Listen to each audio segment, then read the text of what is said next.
Ladies and gentlemen, excuse me, let me try that again.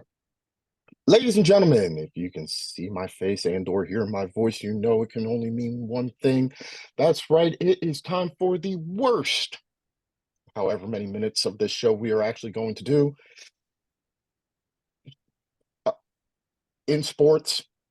Yeah, that's right, it's the Too Many Guys Soccer Show. We're back after a brief hiatus for Halloween and some other work-related things, but I'm Mike, and I'm happy to be back in the pilot's chair, accompanied, as always, by my partner in all things podcasting, whom I hope will not try and take the plane down with me in it.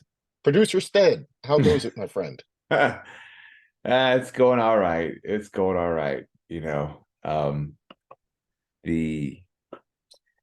The dam of life has given me quite a few life leaks lately, so we've just been trying to plug those holes and just keep Yes. keep getting out of bed in the morning. So, but I'm happy to be on. It's been a while, and this is a great outlet for me. So, looking forward Yes. to coming back on and just having a nice, relaxing chat about the goings on of the football world. So looking forward to it. Looking forward to it. So, before we get started, I found an amazing new website that you might appreciate called oldschoolgogo.com that specializes in old school go-go posters. I picked up this one. Wait, let me tell. And the reason why this is important, my father-in-law's band was the Schoolboys. Wow. You can buy replicas of old school go-go posters like you used to see Yeah. all around DC. Check them out. I bet you there's some shows that you remember. Absolutely. Absolutely. A couple of shows I care not to remember. A couple of shows we had to leave prematurely because of the shenanigans of the sometimes rambunctious go-go audience, if you know what I mean. Yes. Good old backyard boy. Mm-hmm. Mm-hmm. Mm-hmm. And the black hole. Mm-hmm. Mm-hmm. Yep. I Yeah. preferred I've Northeast heard. Groovers. That show wasn't quite so rowdy. I'm a big. I'm a big RE guy. I love Mm. Rare Essence. Mm. Yeah, absolutely. But we digress. Let's welcome on another good friend of ours, Chelsea Mike, whom I am sure is pretty much doing the exact same thing that I am doing, which is talking to you all with one eye on whether or not the Philadelphia Union can break down the 10 men of the New England Revolution. We're side-eyeing it over here. We definitely are. Yeah. Gentlemen, I was just doing another radio show that I do on Wednesday nights and complaining about this MLS Cup format. They told me this new playoff format, they told me, oh, we need these games. We need these best of three series to build drama and add more games to the playoffs because, that's where the drama and that's where the passion and it'll bring attention and everybody will get excited. I find it hard to get excited about a series that goes 11 days in between games one and two. When Yeah, Philadelphia Union won game one, the Phillies were still in the playoffs. And since then, Villanova has played their first game, and we have a new World Series champion. And the Redskins have traded away two marquee players, and we're just now playing game two. Mm-hmm. it's like, okay, we'll do this one game wild card, get two more teams into the playoffs, and then best of three now, and then we're going to go back to one game apiece. No, it doesn't make any sense at all. Mm-hmm. Playing if the Union somehow win and are in the MLS Cup final and somehow get home field advantage, you know how cold that game is going to be in December? Yeah. There's no Yeah. need to drag this season out further than it already is. I disagree. Yeah, I don't think it builds drama. I think it adds games Yeah, and unnecessarily. I don't think it's very likely to stick either. It sounds like, which I can't say I disagree with, but MLS is trying anything they can to get some more eyeballs and more intrigue into the game beyond simply bringing in some aged European star. and that luster seems to wear off pretty quickly because, as we all know, the Leo Messi buzz has basically almost disappeared. And but Well, it would have helped if they I don't made blame. the playoffs. Say again. It would have helped if they made the playoffs. Exactly, yeah. But I don't blame MLS for trying something. I don't. It's sad though. You can't be playing outdoor games in Philly in December. That's not going to be the most comfortable. But I mean, you know what though? The European-based players will probably not have a problem with it, especially the ones from Eastern Europe who are used to playing in this kind of weather. I don't think a lot of the kids will have problems with it. They've done it before in various places. I just think that the season is long enough already. And you had a perfectly legitimate format before with the single game knockout, which was fine. Before that, you had home and away matches in the first and second rounds, which was fine. I don't know why you had to go to this odd format to increase it, because clearly it was an Apple thing. This is a corporate decision, not a sporting decision. And I think the ratings will bear out that this was just not a good idea. You can't generate this type of interest and connectivity that you want when you go 11 days in between two games of a best of three series. Like, I just can't imagine what it would have been like if the Phillies had played game one against the Marlins in that wild card series and then had to wait 11 days to play game two. Yeah, well, you look at but Atlanta and Columbus had to play a third game, and that first game was it's 11 days for their three games as well, and that's three that they were able to get because their next game is on Sunday, the Atlanta Columbus series. And the sad thing though is that the first game was, but you're talking about the gap between games for this type of thing. You can't have a series like you do in other sports where you have we have a week between games. You just can't do it when you're playing the same team.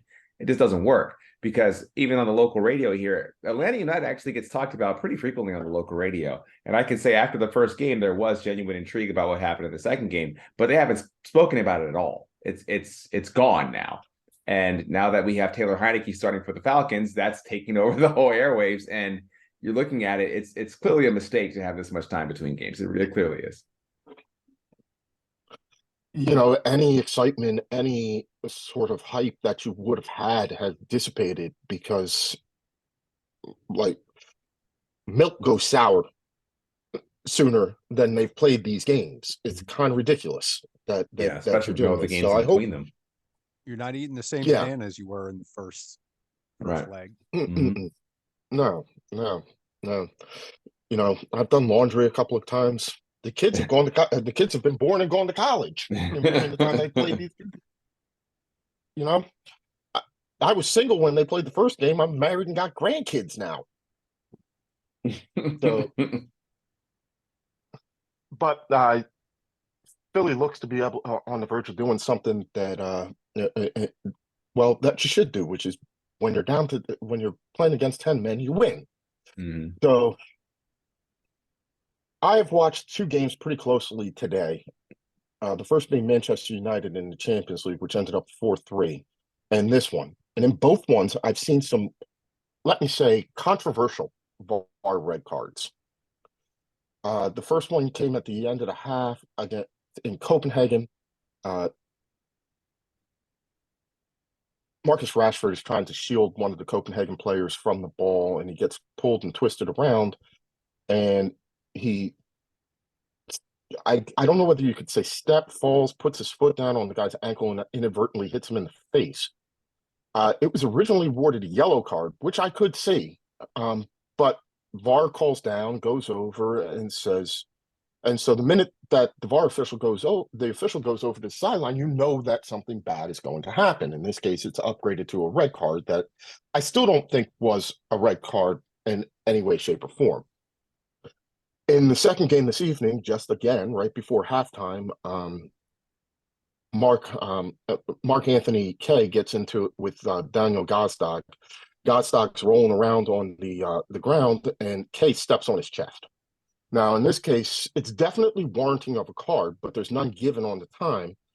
To me, it's definitely a yellow card foul. Probably that's where it ends. But because the ref doesn't call it on the field, he gets a call from VAR, has to go over and look at it. At this point, he's only got two options. Either he can leave it as a non-call, or he can issue a red card, because there's no option in VAR to upgrade a common foul to a yellow. So he looks at it. He has to give something, because you can't let a foul like that go without a card. It's a card-worthy foul. If this guy wants to be reffing another game in the playoffs, he's going to have to issue a card, or he's going to have to explain why he saw the play and didn't award a card, because that's a clear error to not award anything. But he's only left with the option to award a red card, and Mark Anthony Kaye has to go. Here's two cases where VAR gets involved, forces a ref to take a look at it, and we know automatically once the refs look at these VAR calls, and we saw a couple in the Chelsea's Tottenham game, there was one or two, I think Arsenal's had a couple, like these VAR review calls, not the ones where they're like the offsides or something like that, but where they're calling the guy over to make these decisions. It's like 99.5% of them, the call gets altered in some strange way. I'm starting to have a serious problem with this, because I'm looking at it and I just want them to, if you made the call, if you look at it again, if you have any inkling, do you feel like if you don't change the call because VAR called you down, then you're going to have to answer for why you saw that way in the first place? Like, I saw this as a yellow card foul. I've been reffing for 20 years. I believe this was a yellow card foul. They called me over. I looked at it. I still think it was a yellow card foul. But they almost feel like they have to change these cards now. Well, I wonder, Mike, if there's a direction from the head officials, the league, that if you get called over, we're calling you over for a reason. But I think first of all, I think that there should be a world in which the ref gets called over and doesn't change the call. But that never happens. It never happens. And like you, I wonder why. I do think there's an element of anytime you slow anything down from game speed to slow motion speed, it looks worse. I mean, like in the Chelsea match, sliding over the ball into somebody's foot at game speed, it might be fine, but looking at it in slow motion, it's going to look worse every time. So that might be a part of it too. It might not just be league direction, but I think there has to be a certain element of league direction to it, that if you get called over, you've got to do something. And it shouldn't be that way. These leagues should be out there saying, look, you get called over, it's for review. It's not it's not for overruling. So if you're going to have the monitor pitch side, they don't, frankly, right now, they don't need it, because they could just overrule it, because they never look at it and say, oh, no, I was right. So either could just get rid the of VAR that pitch calls side down monitor, or actually let them look at it and be able to make a decision without it certainly being a change call. Instead, we'll talk about rugby. And I've seen a couple of calls during the Rugby World Cup where they stopped. They said, hey, we thought we saw something. We want to take a look at it. And, they talked it through with the ref, and you hear them talking, and it ends up not being anything. And they're like, okay, I'm not seeing this. All right, we're going to go on our way as we were. And it's really like the TMO says, okay, I thought I saw this. Let's stop. Let's take a look at it real quick together, and we'll talk it over and see what we see. But when it comes to VAR, it's like you don't hear the conversation clearly. And it's like Mike said, it's like, okay, we're calling you over for a reason, but I think like the VAR guys might be looking at it like the TMOs in rugby, like, hey, I thought I saw something. I just want to check this quick. I want to check this with you to see again. I just want to be sure. Or, hey, just like, let's look at this real quick while we're not at game speed and there's not a million things going on. Right. It may be something that may not be, but it has become, and it's not just the Premier League, it's not just MLS, it's not just the Champions League, it's like every league now where they do this, it has become like you're being called into the principal's office Mm-hmm. because you were bad. Yeah. But it's still the issue of the lack of transparency between officiating and the general public. And I think what makes the rugby situation so attractive is, as what you said earlier, you can hear the conversation. And also everyone knows it's actually a legitimate conversation. So, and then you hear the explanation given to the players.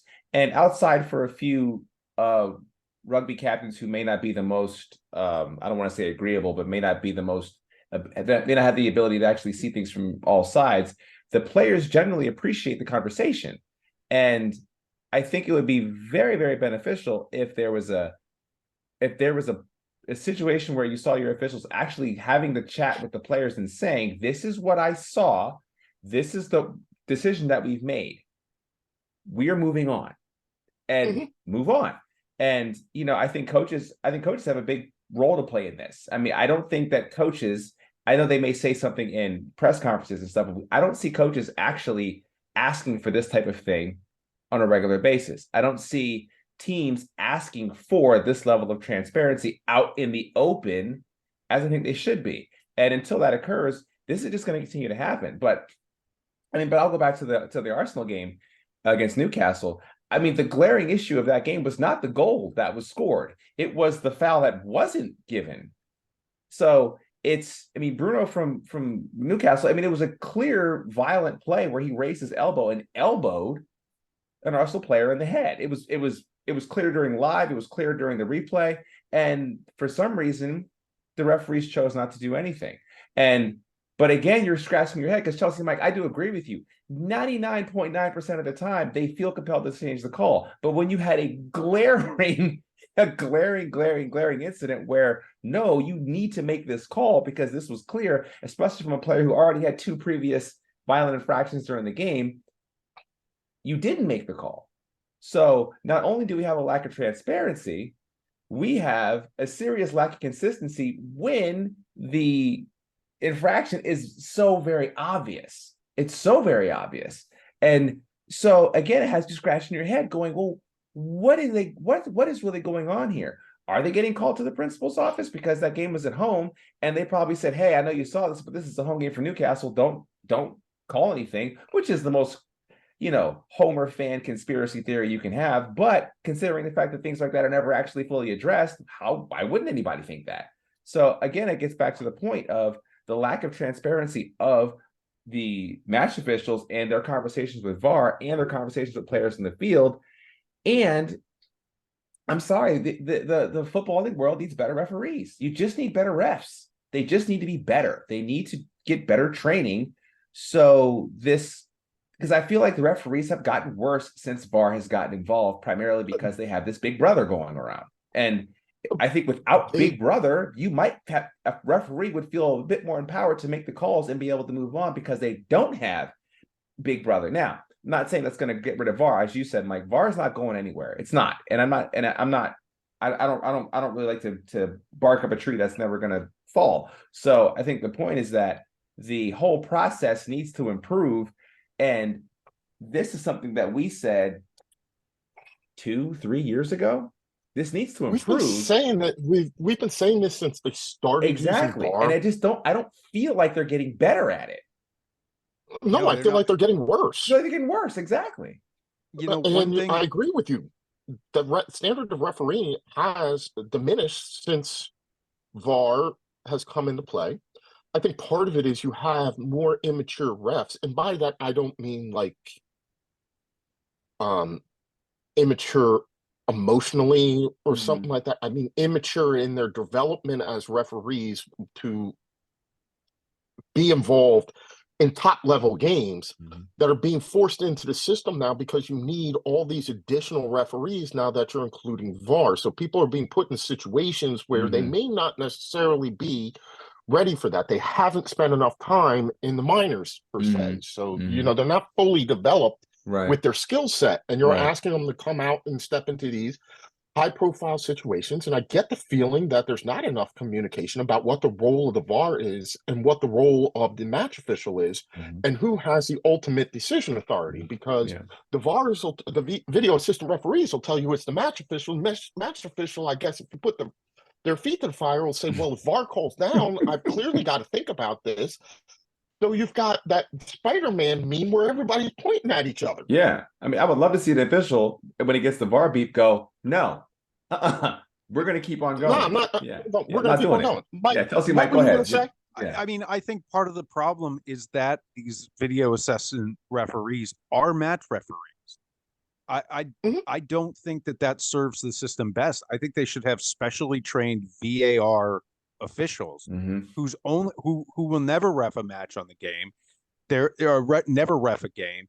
They will only ever be video assistant referees, and they should be trained in, not the field sort of management of it, but the VAR management of it. When to call down, what's a serious foul, like when do we let the match go on, how much time do we take? Because I think there's also a brotherhood of match referees, and I think if you put people outside that sphere in there who aren't empathizing with the referee on the field, who are just objectively looking at a call, they're that's going to suit the system best. And then, like you said, Mike, the guys with the actual on-field match experience can do what they do best and be out there on the field refereeing matches. But they have to do that. I mean, they have to do something to change the system, obviously. So, Mike, you'll be happy to know, as though I'm already sure that you've side-eyed this, the Philadelphia Union have won, which means that having waited 11 days to play game 2 to win this series, they now get to wait a full, 17 through the international break before they get to play again. You cannot make it up. It doesn't make any sense why they didn't wrap this entire thing up before this international. You can't make this. You can't make this stuff up. Like, what type of playoffs are you having when they're going to play 2 games in 11 days, take a 2-week international break, and then we're going to come back and play this? So let's welcome in 2 of our good friends. I'm sure that they have something to say about this. Professor Matt and Byron Robb. Good to see you all, gentlemen. We are talking about the absurdity. We are talking about the absurdity of sports right now. We have the absurdity of the MLS playoffs as Rob jumps in and says Apple wanted more games, which they got. But like I tell my students in school, just because you write 500 words doesn't mean that you wrote 500 good ones. You can write the 500 times. It's 500 words that they're not good. Just because you wanted more games doesn't mean that you're getting more quality. It just means that you're getting more games. So in this case, the Philadelphia Union wait 11 days in between their first game and the second, and now they'll wait, 17, 18 before they play their next playoff game because, momentum, that's in drama, that's what they want. Yeah, I would love to go to a play where a Shakespearean play. Could you imagine if Shakespeare had said, all right, I'm going to do Act 1 of Hamlet, but you're going to have to wait 3 months for Act 2? Not sure how much you Come care on. about Act 1 anymore. Yeah, at this stage of my life, I can barely remember what I said 5 minutes ago, and you want me to remember a play from 3 months ago? But yeah, who knows? And then, of course, VAR, the bane of our existence. Matt, how goes it, my friend? I'm sure you have some opinion. It goes. I've been on this podcast a number of times. I've addressed this. I caught some of what you guys were saying. I still believe in the notion of VAR, but the execution of VAR, and it's not just an England thing. It sucks. It sucks. I still fundamentally believe in the tenets of capitalism. That doesn't mean they always come out right. Well, I Stead put it beautifully. The lack of transparency is a major issue, because these calls and these conversations happen, and decisions are made, and nor the players, for that matter, or the coaches, are privy to what is the criteria. it's especially frustrating in England where it seems like they're actually making it up literally as they go along week to week. Uh, the other thing, and I think, Mike made mention of it, the fact that there aren't specialized VAR refs is unusual. It really is, because I think that would streamline the process. I think you should go out and get some, until you can get a training program, which would probably take a year or two in place, and we've only had it for about 4 years. Go out and get some retired match officials who Mhm. can't run up and down anymore, but could sit down and train them specially to do this, and let them do it until you can get some specially trained VARs in. Or they Rob, do grading system on refs on the pitch. Why don't just have a grading system set up for guys when they're on VAR duty? I'm pretty Yeah, sure they that's are, but there's such a fine.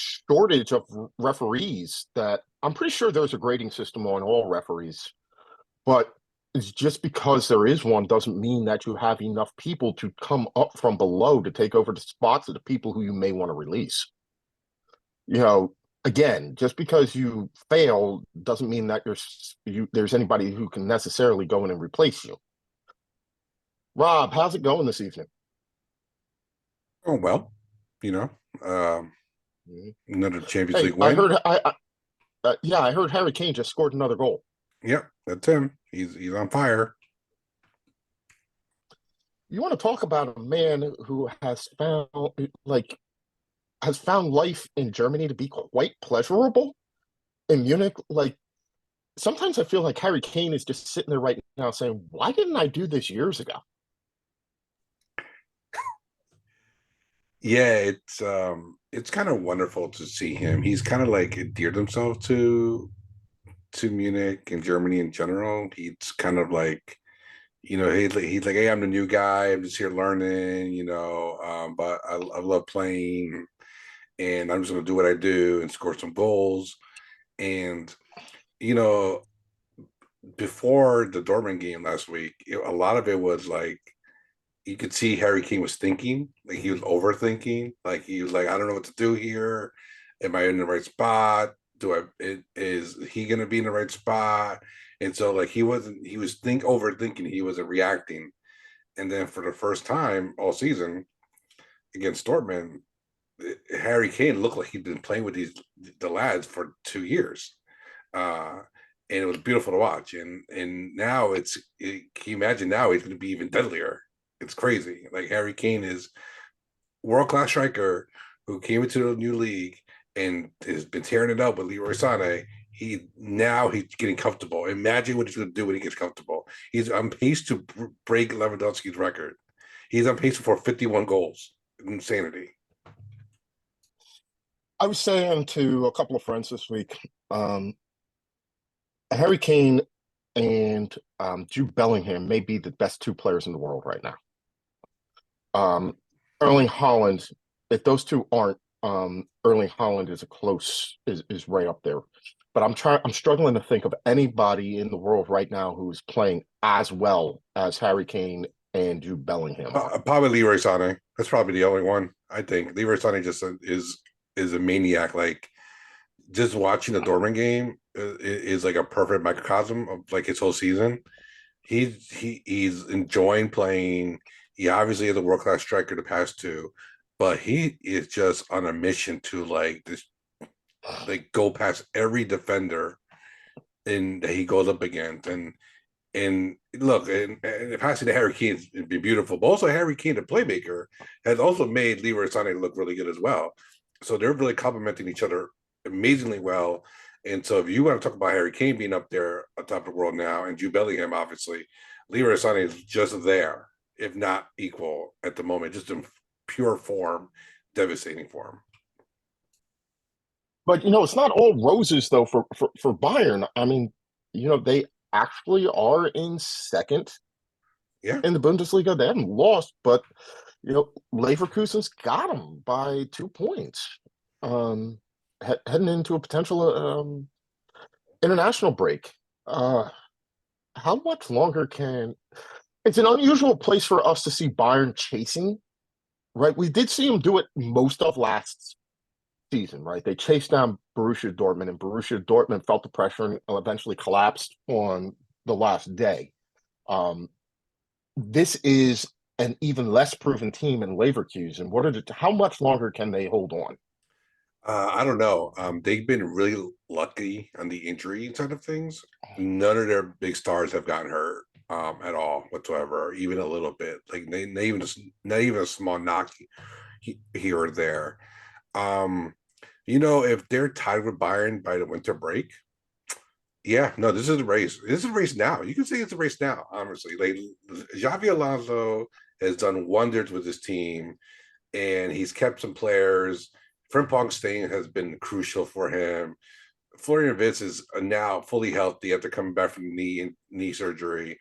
Jonas Hoffman, who comes over from Gladbach, has been amazing as well. And Victor Boniface has been a steal when it comes to value. And then they haven't even gotten Patrick Schick back yet.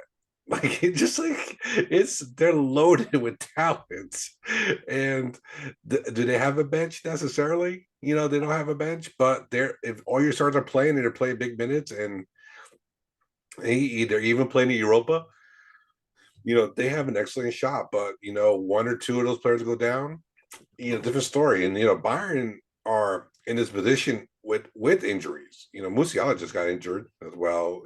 Upamecano was injured for a few weeks. Delete out probably till the winter break. So Serge Gnabry was hurt. He's sort of just coming back. Goretzka has a broken finger. He's playing with a cast on, like the defensive lineman with the fist cast from the 60s and 70s. And Bayern's still in it. So it's a race now, but Leverkusen had this reputation, which is why we nicknamed them Neverkusen. They have blown leads, they've blown titles before in their history. Xavi Alonso is going to wipe that away, but how much of the players know about that history, and then once it gets closer and closer to February, March, does the heat turn up on them? Do they go, you know what, we're really in it? They start to believe, or they start to buckle under the pressure. We don't know we don't know how they already at the moment, but whatever it is, they'll be up there to the last day. They're that good. At least the last month, they're that good. The question is, can I do it again next year? Because Xavi Alonso might not be back next year. He might be too good of a commodity to stay.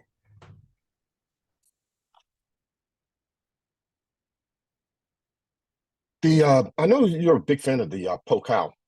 Definitely put up some interesting results. This is like the second year in a row that Bayern's just kind of tripped over themselves in this tournament. That's my favorite trophy, and the very fact that we're not in it again, I can't show off my AliExpress, Pokal trophy. Can't bring it to the final. It's tough, but the Harry Kane apparently had a little bit of a hammy issue, so he didn't play at all. But it don't matter. The pitch was atrocious, but it don't matter. The pitch was atrocious for both teams.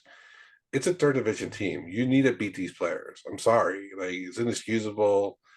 The last time Bayern lost to a lower division team, it was snowing in the Allianz. And so it's tragedy, but this is two trophies that have slipped away for Thomas Tuchel now. The Super Cup and now the Pokal. So he only has two left. And I remember when Julian Nagelsmann got fired, we were still in all three competitions, and then Tuchel quickly lost two of them in a span of 3 weeks. So yeah, Waluigi, as we call him, is an interesting character, but he being perfect in the Champions League is fine. I mean, everyone's done it because Bayern have won like 17 in a row in the group stage of Champions League. Call me up when you get to knockout round and you get a team that is really good, but maybe got in second place, by randomness. And then you got to go play them home and home. We'll see. They talk to me then. Group stage. He wants to talk about the group stage, but the Bayern's real competition is the knockout rounds of Champions League, and if you could do that, then you get my respect. Until then, no, you get nothing yet. We're starting to see. Is it possible that we're starting to see the first fractures in Tuchel? I mean, We're starting to see the hints of. I don't know. It's like the orchestra is warming up. I've heard similar notes before, and normally this tune portends a Tuchel breakdown. you know, I always said, and this is very cliche, but winning fixes things. And after the Paul Kyle exit, there was a couple of days where the pundits were going yip, yip, yip, yip, yip, right, about like Tuchel lost team, the players aren't playing for him, there's animosity in the room. Kimmich is wondering why they don't consider me a central defensive midfielder, aka a six. Tuchel has injury problems all over the place on the roster, so he's upset. He's being annoying. He wants players, and then you put on a master class against Dortmund, who are at that time were third, I believe, away in Dortmund. And then all of a sudden, people stop talking. Magically, builds, shushes. Deutsche Welle doesn't say a word. Thomas Tuchel goes after Lothar Matthäus and Didi Hartmann, who were two critics of him from after the Polka exit, and he goes at him on TV in person, especially with Lothar, basically giving Lothar his big fat L, saying, shut up, I won. I don't know why you're still talking. But look, this Bayern team's talented enough where they have carried managers. They carried Ancelotti, they carried Kovac before. Just as a unit, as an organization, they carried back coaches to trophies. And they won the league obviously with Thomas Tuchel. But Thomas Tuchel is the Champions League winner. Mike knows. Chelsea Mike knows he's Champions League winner, so he gets some respect. Jose Mourinho is a Champions League winner. It doesn't stop him from imploding. Yeah, no, it definitely doesn't. But Jose Mourinho does good things, then he implodes. We're still waiting for the good things for Thomas Tuchel. I mean, the league. Oh, so that's what it is. You won one league. You need another trophy or two before he implodes. Yeah, I'm waiting. Well, a nice trophy. The league. Let's be honest. The league trophy should be ours always. The very fact that we had to win it on the last match day is a fault of Tuchel and partially Nagelsmann. And also partially the fact that there was no striker on the team. Choupo-Moting was starting like half the games. I love Choupo-Moting, but he's not a starting number 9 for one of the best clubs in the world. Sorry. That was supposed to be a guy by the name of Sadio Mane. Well, then Sadio Mane gets put on a wing and he punches Leroy Sané. So then they all implodes. And then we cash in to thank you to the Bonesaw League. So no, I know so Thomas Tuchel, he will have these spurts and outbursts, and he will get on the media people. And if Bayern win, then he has every right to say it. Even though it might not be he might not be the reason that they're winning. So at the end of the day, if they win, everything's good. But the minute they drop points, they're then the media starts talking again, and then Thomas Tuchel is made out to be like a madman, which he probably is. He gets yellow cards for fun. He's like the umpire, like he's like that manager in baseball where like you get tossed out the game and he just keeps going because he might as well get his money's worth. That's Thomas Tuchel when he gets a yellow card. He's like, I got a yellow. I'm gonna keep yapping and make it worth my while. And and it would have shocked me if it's the same way when it comes to the front office. He had that persona. He will implode. The question is, how many trophies will Bayern win, and which ones will they win before he fully implodes and he's gone? And then also who will be available? Because right now, the market's kind of bare because Zidane's there, but does he want to go to Germany? So that's not an option, really. Hansi Flick's available, but do you really? Well, we know Zidane. We know Zidane wants to go to France. He wants wants to take the over. French job, probably after the And Euros. Didier Deschamps is 1 Euro exit short of marking time on that one. Hansi Flick, I don't understand. I don't know why. Like that breakup wasn't pretty the first time around. Is it like you hope that he's grown to appreciate where he was and what he had, so he can go back and feel confident taking the job and staying there again because it was successful. Yeah, And then after, and the reason he's gone is because Brazo, aka Hasan Salihamidzic, is no longer there. So it's an option, but the problem is that Hansi Flick, after leaving Bayern and not winning much, then I think they got knocked out of the Pokal here in the snow. That's the game in the snow they lost in the Pokal, and then they lost Champions League. They won the league, of course, right? Um, but then he does what it does with Germany, and instills no confidence at all in his coaching. So like, did we just catch lightning in the bottom? We got lucky with Hansi Flick. I think like he almost like needs to step back, go to a small job, and work his way back up to if he wants a Bayern job again. you know what I'm predicting? You know what I'm predicting? Bayern's going to Thomas Tuchel's going to implode, and Bayern is going to take a page out of Ted Lasso and hire Bill Belichick to be the manager. I think Nagelsmann comes back. He could be available. Well, Belichick could be available, but I think Nagelsmann comes back. I mean, I don't think he's going to be coming right back after Tuchel, but Nagelsmann's young enough where he can easily come back. That would be. It's happened before. Oh, yeah. I mean, but that would be a story for them to let go of a manager who had so clearly just come into conflict with everybody around him. Hire Thomas Tuchel, wait for him to implode, and then hire Nagelsmann back. Yeah, Matt, is Nagelsmann going to become Bayern Munich's version of Billy Martin? You just can't keep him off the side. You can't keep him out of the dugout for too long. Kenny Dalglish with Liverpool for a while.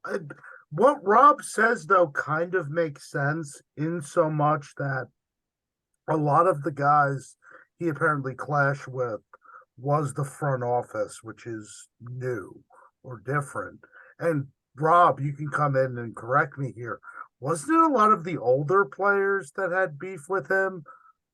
Like the veteran sort of core? no, it wasn't. No, not a lot of people like Nagelsmann and Thomas Muller. And by the way, Thomas Muller, until he goes, That's what I was sort of. He's a kingmaker. Yeah. He's a kingmaker, but also he hasn't played much under Thomas Tuchel either, and there has been rufflings there either. So no, like the younger players love Kimmich. Yeah. I think Neuer had an issue with Nagelsmann because he can't Neuer's favorite goalkeeping coach, because like they feel like Neuer was like like his goalkeeping coach and him were too close, and he was saying stuff and kind of contradicting Nagelsmann. And he wasn't a Nagelsmann. He wasn't brought over by Julian. He was a mainstay. Manuel Neuer wanted him, and that's why he stayed. So no, there was some rumbling there, and I will tell you that like the thing with the Bayern Munich job is it's a statesman job. It's like a job where you need to have some tactics, you need to have some smarts, but you need to act like a statesman, like an ambassador, a diplomat. And Nagelsmann was on his longboard in practice. I mean, go into practice, and I'm like, it just looks, it's a bad look, right? And then also he had the relationship with the former Bild reporter that didn't help either. But I think what I'm trying to say is two things. Number one, Nagelsmann's young enough where he can learn and figure this out. He's a master tactician. We know that. That's his game. He's a local boy. He's Bavarian. And to Bayern that matters. That really. Even Thomas Tuchel's Bavarian. I mean, he didn't make his name in Bavaria. It was always at Mainz and Dortmund, and then he moved around to Chelsea and PSG. But he's Bavarian, so it matters. That the looks of it matter. Now Thomas Tuchel is not a diplomat, but he's not out there like, having feelings for reporters. He's not acting like a child, like he's like, one of the lads, he's so respected because he's an older person. So Nagelsmann, much like Hitfield, much like Jupp Heynckes, has an excellent chance to be hired back one day. Now, is that one day this year? Is it next year? I think it's less than 5 years from now. I think he's back. I think it's good enough to be back, and he'll learn his lesson. I mean, I think it's a legit possibility he's back one day. Rob, I think he needs to go and but I don't think I think the cycle of Thomas Tuchel, like you think you're getting close to the end of it, but you're not. Like he'll do something, winning the league will be good enough to keep his job or something, or maybe you win the Champions League. But where Thomas Tuchel starts to break down is you go through this summer, he makes a bunch of weird decisions because he's just weird. Then no one knows or understands why. Then he gets all defensive and weird, and then then that's when the breakdown happens. You're at least a cycle away, or you're at least a year away. Yeah, I fully. I don't going even all think the way he's. through the I Thomas don't even Tuchel think he's. cycle. I don't think he's even a year. 18 months to 2 years seems to be Thomas Tuchel's shelf life at a club, right? I think it was a little longer at Mainz because he stayed there, but then since he's moved to Dortmund, it was a season and a half, 2 seasons at Dortmund, a season and a half at PSG, but they went to a Champions League final, a season and a half at Chelsea, and Chelsea was kind of maybe a little bit more. So if he makes it through the summer, he will likely be done by the first international break in September of next year. Like that's just what his cycle is. Yeah, no. So look, it's not even a year in to the Thomas Tuchel era. That's next spring. Mm-hmm. I fully expect a year from now is when the wheels start to come off a little bit. We'll win a Champions League. We may win a double, and that'd be great. But for Bayern, it's great and it's awesome. But like, you start to flutter a little bit, and he loses a couple of Champions League group stage games, and the world is crumbling in Bavaria. It's like that. It is that intense, and few people can handle it like a statesman. Thomas Tuchel handles it like a patient at the insane asylum. All right, well, Rob, we're going to switch gears a little bit. I want you to hang on just a little bit longer, but we're going to switch from Bayern and the Bundesliga and go over to the U.S. women's national team, who seem to have finally settled on a coach. And Mike, it's your lady, Emma Hayes. I'm not going to lie. I was a little bit surprised by this decision. It makes sense the more that I read about it, but I was a little bit surprised. One, Emma Hayes is English. Two, she's never been a national team manager. And really her familiarity with U.S. women's soccer is from her time at Iona. So it's not like we're bringing in somebody with a strong background in U.S. women's soccer, but the explanation is like clearly she has been uber successful as the manager of Chelsea. I think the one title that eludes her is the Women's Champions League. That is a bit of a knock, I guess you could say. She has an intimate knowledge of development and youth development and the European and English model for youth development, which is going to be crucial because somehow she's going to have to negotiate a happy middle ground in between the travel teams and the pay-per-play model and the academy system and the NCAA to be able to develop an effective pipeline for U.S. women's national team, which is still producing a lot of talent. And I think one of the major reasons why, and I've said this before, that we are producing such a large amount of talent is because we throw so much money at it. But European teams are starting to catch up at a rapid rate. The academy system in Europe is starting to work again. Is getting more teams are investing in it, especially in England.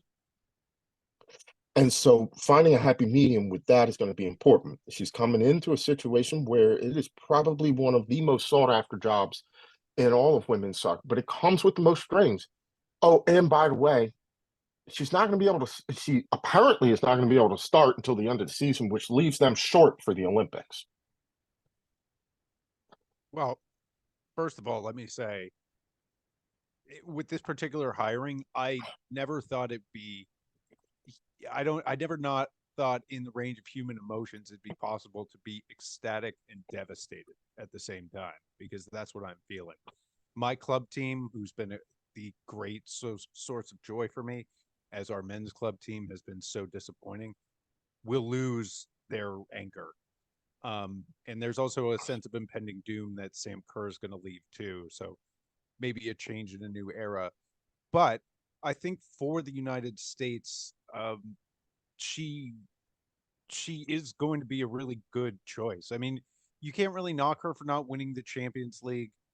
Lyon and Barcelona have great teams, and Chelsea went into the Camp Nou and drew with Barcelona last year, but they lost at home. I mean, she's had an amazing amount of success. Her team leads the WSL right now, as 4-time champions. Still, I think she is going to be familiar with some of the American players. Mia Fishel, Katerina Macario play for Chelsea. They're important parts of the future. But I think one of the things that we've been talking about, why Vlatko was so bad, was because also as a corollary with the men's team, about how it's a sort of integrating circle of somewhat failure that keeps perpetuating itself. I think bringing someone in from the outside gets rid of a lot of the clout of those older players, many of whom are retiring now anyway. But I think it brings in a new perspective to start something new. And on top of that, I think that her sustained success throughout the years is going to give her the gravitas to really say, like, look, no, we're going to change some stuff here. We weren't good enough at the World Cup last year. We have to try new things. Now, this is the United States, and next summer is an Olympic year, and I'm sure she'll be there on the sidelines. I think it'd be very, very unrealistic and unfair to ask her to win the Olympics after being there for a month. Not saying she couldn't do it. She's Emma Hayes. She's the best coach in the world, my opinion, in the women's game. But that magnification and that stress, she is going to have to produce, and there's going to have to be trophies that are not the She Believes Cup. Rob, I know that you're a big supporter of the U.S. women's national team. How are you feeling about this hire? Oh man, cloud nine.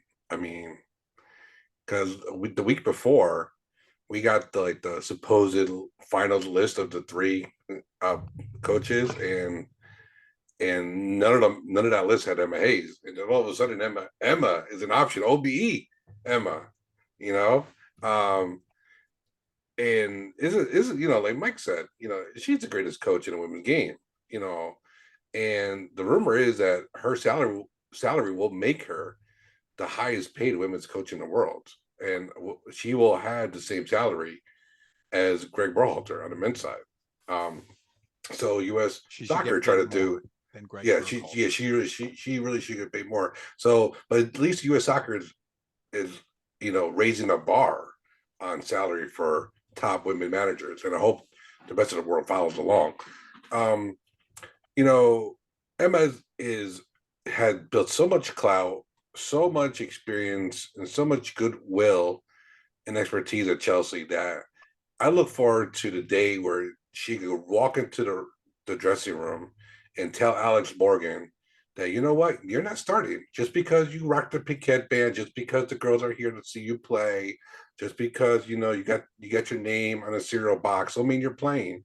I'm sorry, you know what? Your club form matters, and your club form was awful this season. You know, there's going to be a bunch of players that are going to get their RIP tombstones on here, who and they honestly should never made the World Cup roster. I'm looking at you, Kelly O'Hara, and listen there. But she's going to be able to tell players like, you know what? No, you go play. You think a club. You're not going to get called up. I'm going to call up people who play and score goals and bag them in or play great defense and start. So don't be shocked if some players are gonna get their feathers ruffled a little bit. That happened with Jill Ellis. Jill Ellis did the same thing, and the players did not like Jill Ellis, but Jill Ellis won titles. Well, that was one of the things that was a big thing. Jill Ellis, people forget. Jill Ellis's time will be remembered for winning the back-to-back World Cups, right? But it was not all that smooth. She did face a player revolt early in her tenure that almost got her canned, just like a couple of U.S. women's national team players before that. Her handling of the team around the first World Cup win in what was it, 2015, keeping players like what was the goalkeeper's name? Hope. Hope Solo. Keeping Hope Solo on that team despite all the issues that she had off the field. I mean, there was a spousal abuse allegation, and she had been caught. She'd been fined for drunk driving in a team vehicle. Most people would get sacked after that, but he kept her on the team and then immediately canned her afterwards because she gave her the best chance to win.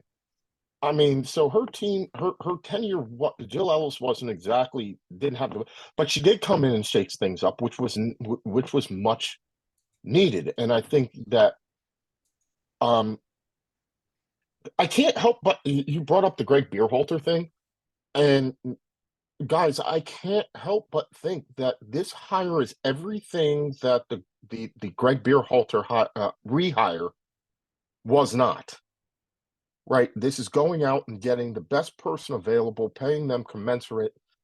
I'm wondering if they have put some stipulation on her where she has to be U.S. based, because clearly she's based in England right now, and I wonder if if they're forcing her to move her family over here and go live in Chicago so that she can be at U.S. women's national team headquarters every day of the week scouting games. Yeah, no, that's changed. So as of late, they don't require that. That's number one. Number two, Soccer House Chicago is moving to Atlanta. Thank you to Arthur Blank's grand donation. U.S. Soccer Federation is moving to Atlanta with a new facility, but no longer required to live in the place where U.S. Soccer is based out of. So yeah. So again, all this stuff, this hire it was decisive, it was made, it was getting the best person available, and I am not the follower of club women's soccer like you. My gut would have been after the World Cup to go with Serena Wegman. And I don't know much of where I would have gone afterwards, but from what you're telling me and what I understand about this, like this one kind of surprised me a lot because I know her to be a great coach. I know her to be, and it's just for me is such the polar opposite of what happened on the men's side, that we were able to get this person to come in and coach, give them the salary that they deserved. We can argue whether she's being underpaid or whether or not she's being overpaid, or Greg Beerhalter is being overpaid. I think Greg Beerhalter is being overpaid. She may be being underpaid a little bit. Mike, and it it's the men's soccer equivalent of the U.S. men's national team hiring Pep Guardiola. I mean, I get that. I quality. know, and I get that, and that's what I'm saying. Like, it was everything that the men's hire was not, because you were able to make the final sell. The U.S. men, it feels like when they were doing the replacement, they lent it out to the work study kids who were coming in on their internship and said, all right, go out and make some phone calls for us. Yes, I'd like to speak to Mr. Henry. I'd like to speak to Mr. Henry. Mr. Henry, would you be interested in taking over the U.S. men's national team job? No? Okay, thank you. Bye. Mr. G, would you be interested in taking over the U.S. men's national team job? Oh, no, you like it in Man City? Okay, bye. Like, you just called a bunch of people and talked to maybe their agents, and there was no, like, investigation. There was no attempt to go out and get somebody who was realistically could come in and do the job. And then you said, okay, well, I guess we're stuck with Greg Beerhalter because we can't get anybody else. Mike, you and I had talked about where was Jim Curtin in that conversation? Where was he? Where, continued like, MLS success, young brings where players. was you gave the job to Greg Beerhalter because you could not close the deal with Jesse Marsh, which presumably by this not exactly time. a record of sustained success there. Yeah, but presumably by this time, I've got Julian Nagelsmann was out of a job and potentially could have been hired. As I recall, during the search, which went on from December until August, Graham Potter lost his job and could have been hired. Oh, gross. I mean, it's gross yeah, that but you mentioned that name. I forgot about him. I'm sorry you brought him up. but you understand what I'm saying? Like, I would have. I think that it would have at least been a thought outside of the box. There should have been, and there wasn't, because the problems that we talked about, the men that I mentioned at the beginning of this, the men's team with their circle of the same dudes from the 90s, just repeating and making all the decisions for United States soccer, has got to come to an end at some point. I think there's another critical difference, though, Mike, in that if you watch the United States women's national team during the most recent international break, when the older players got their curtain calls and were on, the team didn't look great. But when the younger players got in, like the second halves of those games, they look like a team that can win trophies. And the difference between the men's national team and the women's national team is the women's national team looks like a team that's going to win trophies again soon. The men's national team. I mean, look, I think that the expectation that, okay, if by winning trophies you think that the men's national team could win another Gold Cup, yes. Do I think that win CONCACAF? Yeah, they can win CONCACAF, right? I don't think that we have the top end talent necessary to win a World Cup. I would say that we don't have the world-class players necessary to even make a Morocco-esque run. Remember, Morocco still has Hakim Ziyech, Ashraf Hakimi, and Sofiane Amrabat, all of whom are world-class players, right? On their day, McKinney and Adams are great Champions League caliber players. Pulisic we thought was going to be there, but not. Brendan Aronson probably could possibly become that, but hasn't. And then you've got Tim Weah and Balogun, who again might possibly maybe on I could see my way to seeing where they would develop into great players, but they haven't gotten there yet. So you name me the one world class player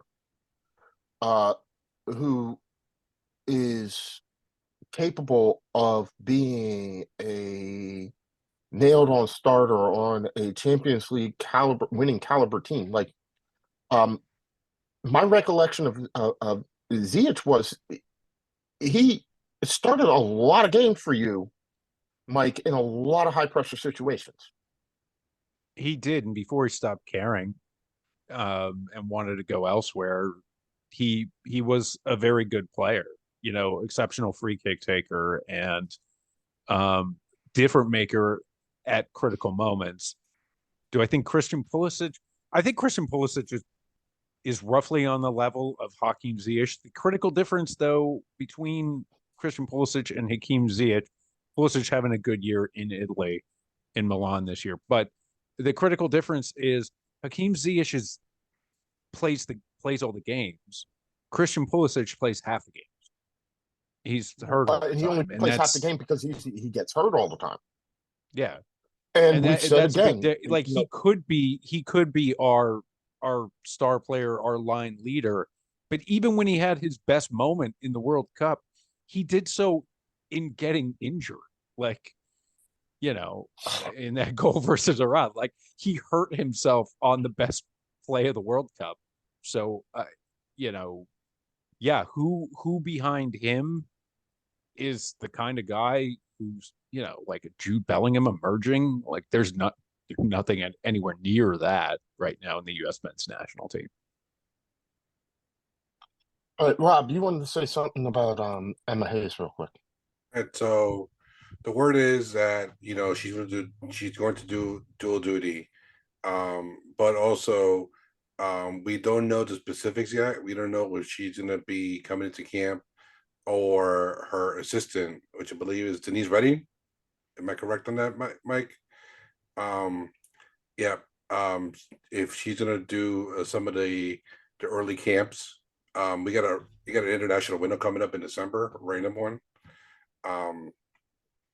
So that's going to be interesting to see, like, who gets called up. We'll see if some of the olds, as we call them, get bumped out, and who comes in. You know, and so yeah, so the first camp, we're excited. Like, all of us on the U.S. soccer, fandom, especially with the women's team, we're excited to see what Emma does, as far as roster call-ups and also what style she's going to play. She's probably going to take it easy for a little bit, get to know the players. But there's plenty of players on the NWSL who have potentially earned the call-ups, and they may not pay their dues, but whatever. But I think Emma is very pragmatic. She's going to want to win, and so I think she values club form. And so because she comes from club, so it matters to her. So we're excited. We're like really pumped. This is a get. This is like to Matt Crocker and JT Batson, Cindy Parlacone, and whoever writes the checks at U.S. Soccer. Please and thank you. This is beautiful. Emma Hayes coming back to America, which she said, look, she was born in England, but in her words, she was made in America, and she's coming back to her second home. I'm excited for it. Sorry, Mike. I know you're gonna miss her. And she's the only person, and Sam Kerr too, who has given me any smiles watching Chelsea anything, in general. But Emma Hayes, the best in the business, is coming to coach the best team in the world with the best players in the world. I'm pumped, really pumped. I'm pumped too. But Rob, let's wrap this up one second. This Saturday at 8 p.m. on CBS, my Reign and your Gotham are playing for the NWSL championship. Rob, tell me why your Gotham are going to beat my Reign. because they have probably one of the best defenders in the league still in Ellie Krieger. I think they have Esther, the World Cup winner. I think they have so many pieces up and down the bench, as we saw with Katie Stenka with the amazing golazo in the semifinals against Portland, beating out the defending champs.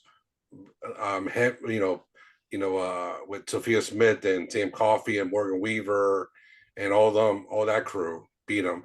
And I just think they're a more complete team. I really do. And I think the vibes are different with them. There's something special in Gotham, and I'm biased here, but just watching them all year, there's something brewing. A lot of the players are coming back. Kristen Mewis is finally back, and she gave the assist to Katie Stengel on that great goal.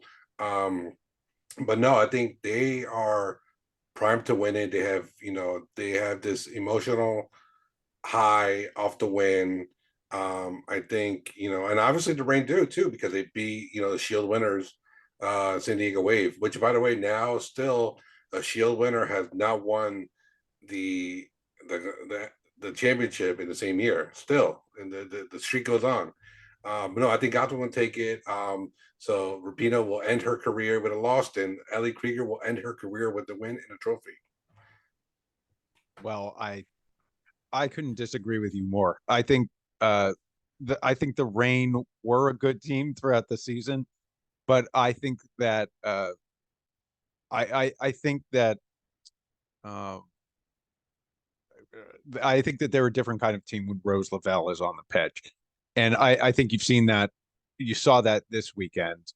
And, I think that they have offensive weapons. Jordan Heidema is really good. Veronica Lasco has had the game-winning goals in the last 2 games for the Reign.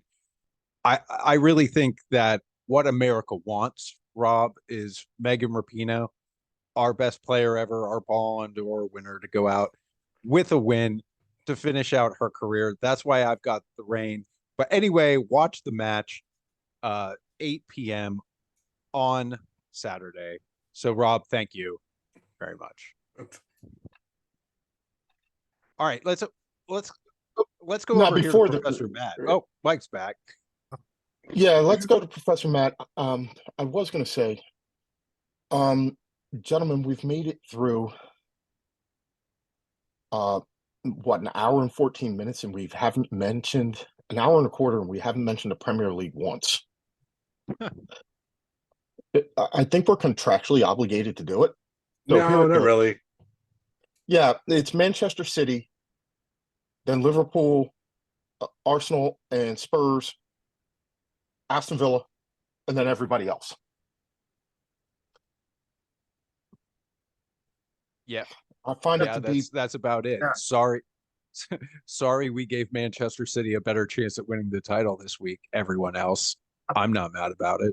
I watched the second half of that match, and I'm still perplexed. I've never seen I've never seen a more undeserving striker get a hat trick in my life. And I've never seen a team with 9 men play a high line. And the Yeah. scary thing about that, for 25 minutes, Mike, they had that high line was working until inevitably it didn't. Right. It's if Tottenham, look, Chelsea beat Tottenham 4-1. They scored 2 goals in added time. And Chelsea very well could have given up the equalizer twice, if not for VAR and Son just not being Son for 1 minute. But yeah, if Tottenham had played the low block because there's one way to beat Chelsea. You play a low block. That's all you have to do. It's not rocket scientists. I can tell you how to beat Chelsea. It's play the low block. And very stubbornly, Tottenham refused to, and even with 9 men, and they did pay the price for it. But yeah, Jackson, was out there Jacksoning. He was missing fantastic opportunities. How he didn't get the one header that just sort of flicked over the bar but even that in the garbage time when when he got his hat trick. He should have had his fourth. Michaela Mudryk made a great move and set him up wide open in the middle of the box, and he airmails it. Yes, he is not a long-term solution at I striker. also have a question too. Who is Washington? I don't know. Okay, or I did learn something today guy. or the other day. Fluminense, who won the Copa Libertadores over Boca Juniors, yeah, has a that player was named one Brazilian student who emailed me after that match and straight up told me I will not be there tomorrow because I'm drunk. So yes. I should have hung up my Fluminense jersey, which I have. I also have a Boca Junior jersey, but either way, I was coming out win. But Fluminense has a player named John Kennedy, yes, which is, I mean, of all the names for Brazilians, John Kennedy, that is great. but that makes sense though. Like, Like, there's always you see it a lot with the Ukrainians too, because there's a fairly large Ukrainian Brazilian community, and they go to Ukraine and it's the one name. It's like Marlos, but then it's like Marlos, John, Ivan. It some kind of blend of Eastern European, but also like disturbingly Catholic. Like the catechisms worked in there too. I think I want to see if I can get that put on the back of the Fluminense jersey, but it has to say John Kennedy, and I think that's too much. Yeah, I think it's too many letters. But that was great. But they trot out winners. What I was going to say was that is the biggest knock on Angie is that he will get into situations like that. And he will keep doing what it is that he does, even though he knows that tactically, or has to know that it's tactically suicidal to keep doing what he's doing. It's just, there is, in that he's got a little bit of Pep Guardiola. There's plan A, and then there's plan A. And the solution is not to go to plan B. The solution is to execute plan A better. And most of us would sit around and say, if you are down to 9 guys on 11 and you are tied 1-1, the best thing that you can do at this point in time is just defend for your lives and try and see out that draw.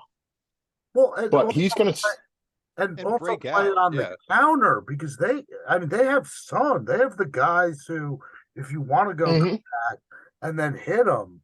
But his thing is, we're going to keep doing what we do because to play in their half is the best defense that we have.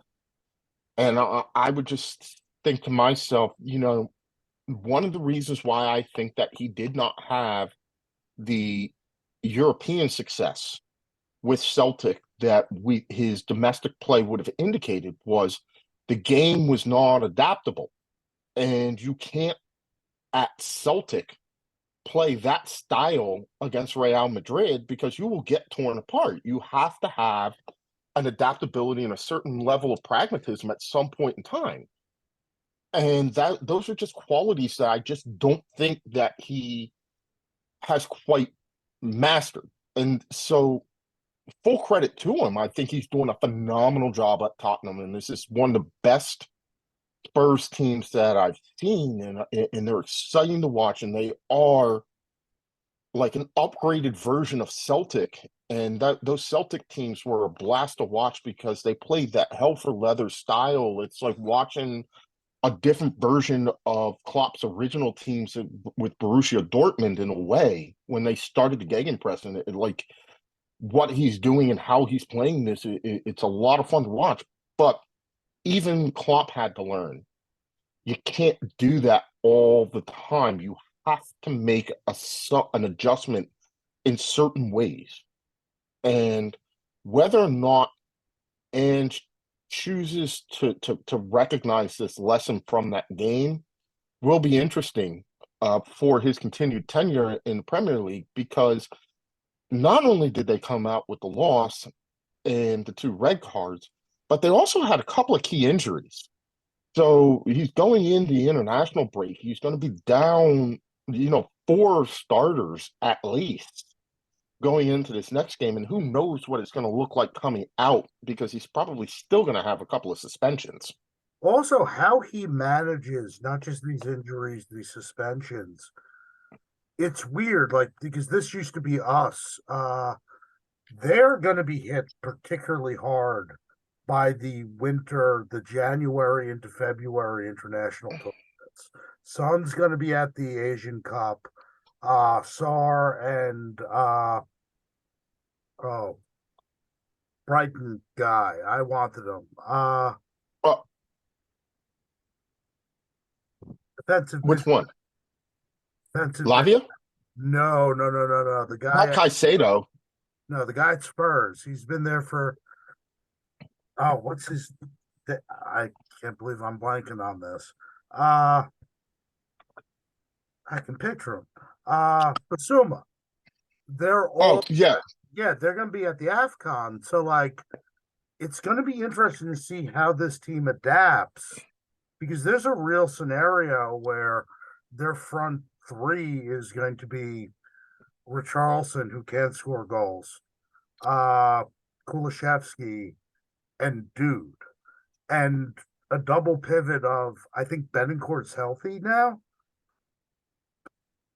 And that's kind of it. So it's gonna be interesting these next couple months, because of all of the big teams, they're probably going to be the most affected by those two tournaments. So the first time in forever, the only person we have to worry about is Salah. That's granted a big person, but nevertheless, it's one dude. Yeah, it's not like you have to deal with the absence of both Sane and Salah. Exactly.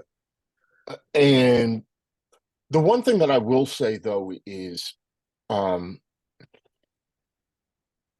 it's harsh to say, but I don't see either one of those teams going as far as we might think.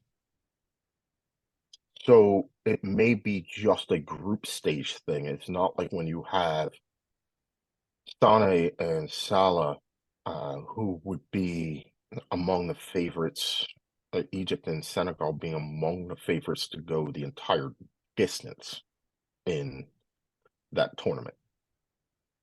So, but it'll be interesting to see how they manage. Yeah, enough said about that. On to Eastern Europe.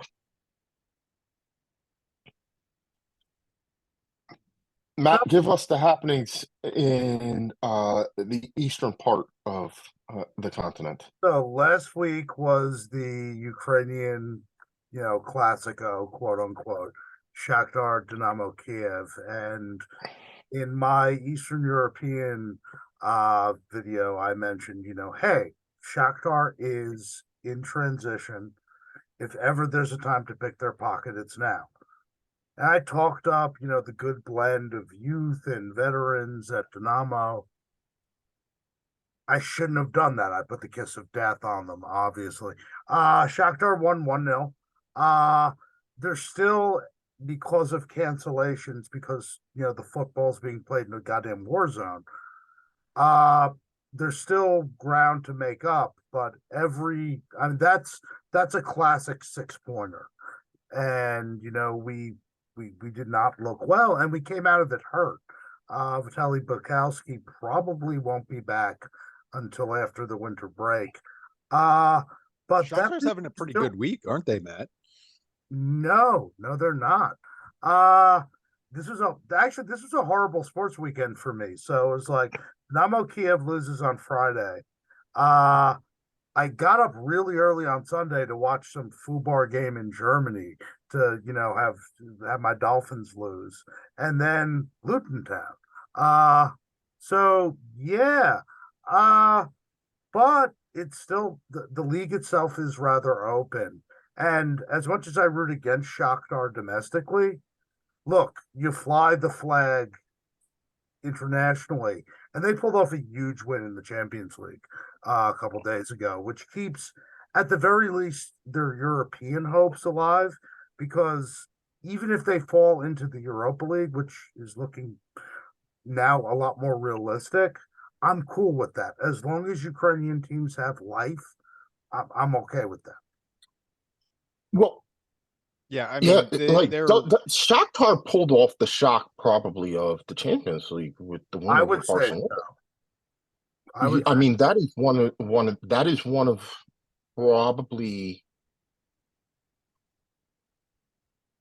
Shakhtar's a bigger team than Sheriff when Sheriff beat Real Madrid. But when you consider everything that's going on for Shakhtar, for them to be able to beat Barcelona, that is one of the bigger ones that I can remember in quite a while. and it has to be said, this Shakhtar team is not as good as some of the Shakhtar teams we have seen in this tournament before. You don't have that core of Brazilians that they're going to sell off, to Western European clubs, the following year.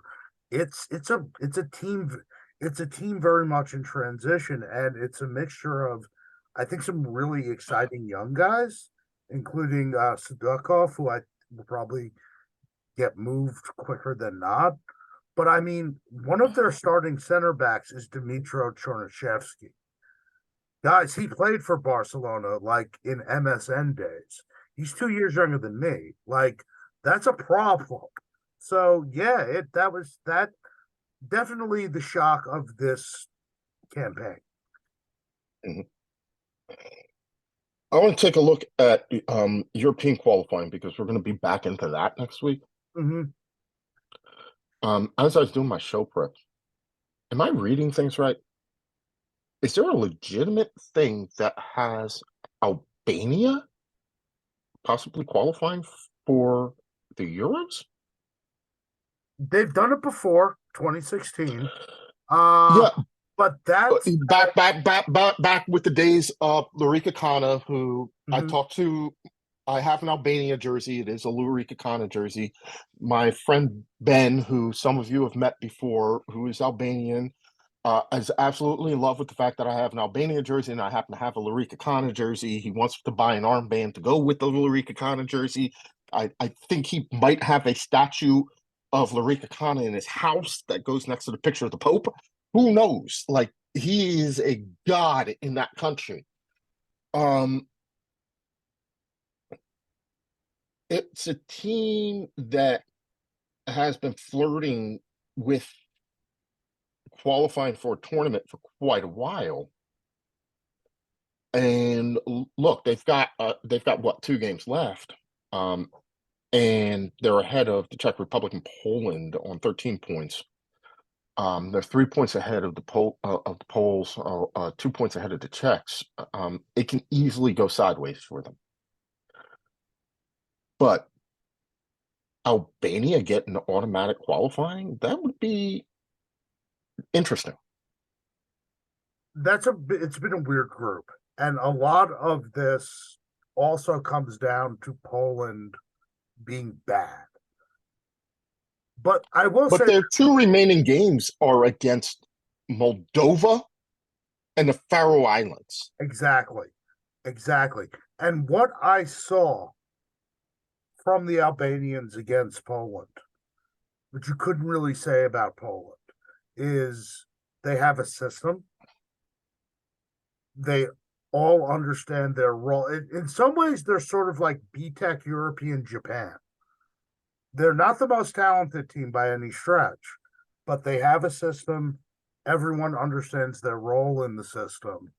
And we kind of sell Albania for a lot of reasons short. I mean, they were the North Korea of Europe for 40 years, and that took its goddamn toll on their football.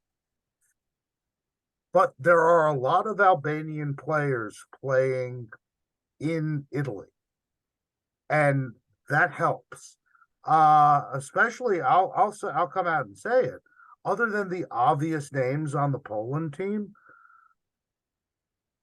sending your young players to Italy and getting their ears wet, uh, that is higher quality week to week than the Polish league is. And let's just be real. So I mean, it's part of it's been the two big hitters in that group, I think, have underachieved. Uh, but they deserve this. They're a plucky little side. And there's, again, they have a system, they understand how to play within that system. This has the chance, though, Matt, to be the tournament of former Yugoslavian republics. Mm-hmm. Croatia is third in their group behind Wales on goal differential. They can easily make that up. We would expect them to qualify. Turkey pretty much is already qualified. They just need one win, albeit they have to play. No, their final qualifier, I think, is against Wales. So if they play that, but Croatia could get in Albania, Serbia, Slovenia. The whole entire former Yugoslavia could pretty much make this. I don't think Montenegro has as much of a chance, but this is the team of the former Yugoslavian republics coming back in the Eastern European tournament to make it into the Euros. And in fact, when you look at all the teams, I actually think that this is going to be a heavily Eastern European tournament. I mean, Romania has a chance to qualify, Hungary as well. There are a lot of Slovakia, a lot of Eastern European teams that are either going to be automatic qualifiers or in the playoffs to make it. The expanded field from 24 to 16 certainly helps. But I think a lot of it too is the gap between the bigger teams. And, by bigger in this context, we're talking about Western Europe, and the sort of smaller teams has closed. The advent, and I go back to Albania in this sense, the advent of system football is key to that. We saw it at the World Cup with the likes of Japan and Morocco, and you're also seeing this in regards to Eastern Europe. Like Hungary really only has two, maybe three standout players. Shabazalai, Gulashi, who hasn't even been healthy throughout this entire qualifying cycle, and maybe Willie Orban. It depends on your read of him, but they're extremely well coached, and so they can punch above their weight.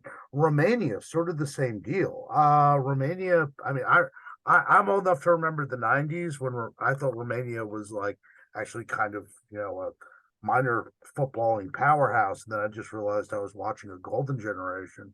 But like there's enough of their players scattered around some big leagues in Europe, and as long as you have a system in place, that can level the playing field. So I think that's really what you're seeing in this context. It's the expanded field, but it's also this is what systems football can do. It can be the great equalizer.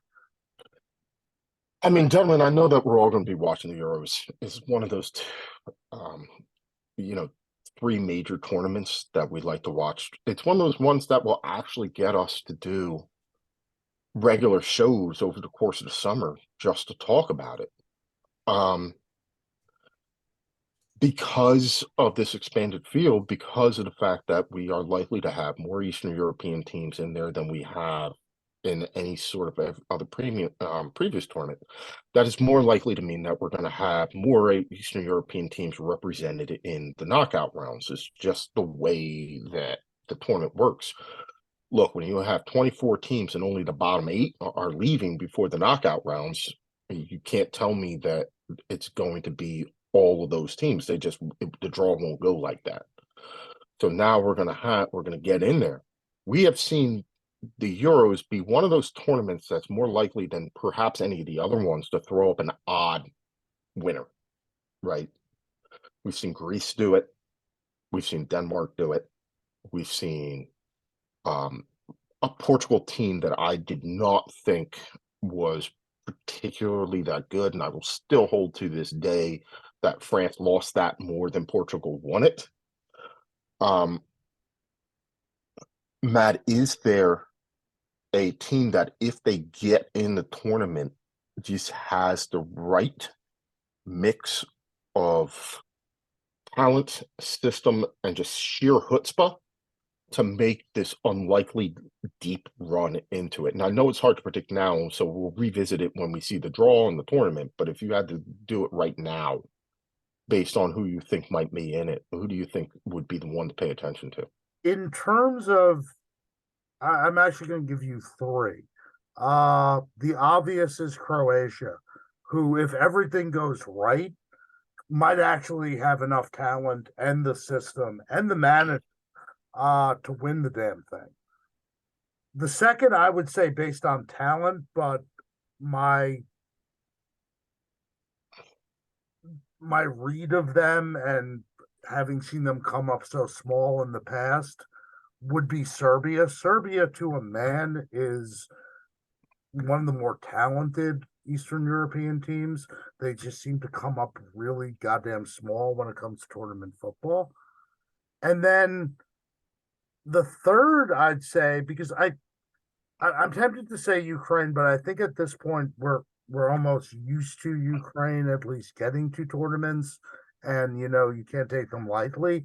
Weirdly enough, I'd say Hungary, because they have enough game-changing talent, but I think the system and the management's well enough that there's this tendency to think, Hungarian football died in 1956. And, and indeed, it spent decades in the historical freezer. I've watched them in qualifying, and truth be told, they've been tough the last couple tournaments they've been in. Was it 2016 they won the group with Iceland, Austria, and Portugal? Yes, I believe so. And I got to be honest, if it wasn't for, a Goretzka wonder goal, they might be moving on from that group of death a couple years ago, as opposed to the Germans. I mean, they beat France. So, all right, well, let's wrap up the show, Mike, with your bailiwick, and let's talk a little bit about lower league football. There's one thing now, anybody who's listened to the pod knows I have a bit of a soft spot for Sheffield Wednesday. Is the only team that I believe in Europe that has a day of the week in their name. I have been claiming that if you are going to be a US team and take on weird European naming conventions and name your team International de Football de Miami and spell International in Italian, not Spanish, let's do that. Let's be, I don't know, San Diego Tuesday or San Diego Sunday. Why not? Anyway, call them the first team, call them the second team in Sheffield. What in the bleepity bleep bleep bleep is going on there? The owner is now asking the fans to pick up a $2 million tax bill because he doesn't want to play, and he's saying, if you like the team so much, pay the bill and then I'll leave, but I'm not going to really leave, but I'm not going to put any money into the club, and we're going to be relegated, but it's your fault because you made fun of me. Yeah, so the owner of Sheffield Wednesday is named Dafon Chansiri. He's from a Thai family. They have a big food empire, and if you're like me and you're from the mountains and you take your best girl out to the Red Lobster, you're actually paying the Chansiri family. So comes from money. He himself not known to be a very successful part of the family, and for good reason. Maybe you'll see why here. So Wednesday, very famously last year, almost choked away their chance to come to the championship from League One. They dropped a bunch of games and then went down 4-0 in the first leg of playoffs before having a miracle comeback and getting back up. So with all that momentum, you think everything's going good. The first signs of problems are right after that, just a week or so after that. Their head of football left. And when you're a newly promoted side and you're thinking, I've got new money to play with, and you're losing your football director, that's not a good sign. Right after that, their coach, Darren Moore, who was very popular, led them obviously to promotion, got fired. And so Chansiri said that the reason for it was because he wanted more money, which doesn't really make a whole lot of sense. He was very popular with fans, very popular with the players. They bring in this guy, Zisco Munoz, and by the time they get him in there, the whole window has passed them by. So they bring him on. Chansiri goes on a rant in the press conference hiring him about a former player. Unhinged. After that, he goes on a rant and he says that, you know what, you haven't done anything for this team, directing this to the fans. I'm not going to spend any more money on this team because you're making fun of me and disrespecting me and my family, which is a little bit petty and personal for professional football, especially in a news conference where he had said like his ambition is to get to the Premier. So I think I think that the owner has kind of come off his rocker, made a very bad hire, Zisco Munoz. He's already fired him. And so they brought in Danny Roll. The team has looked a little bit more successful on the pitch. Munoz, his last couple games, it was like he was begging to be fired. They had only had 2 points throughout their first 10 matches, which is the lowest in the history of the championship. They have 4 in their last 5, so I guess that's an improvement. But yeah, Chansiri, he's doing a grand disservice to a wonderful old fan base. Sheffield Wednesday are, by their claims, the second oldest professional football team in the whole of England. They are, of course, original members of the Football League. Their ground, Hillsborough, for better or worse, is synonymous with English history.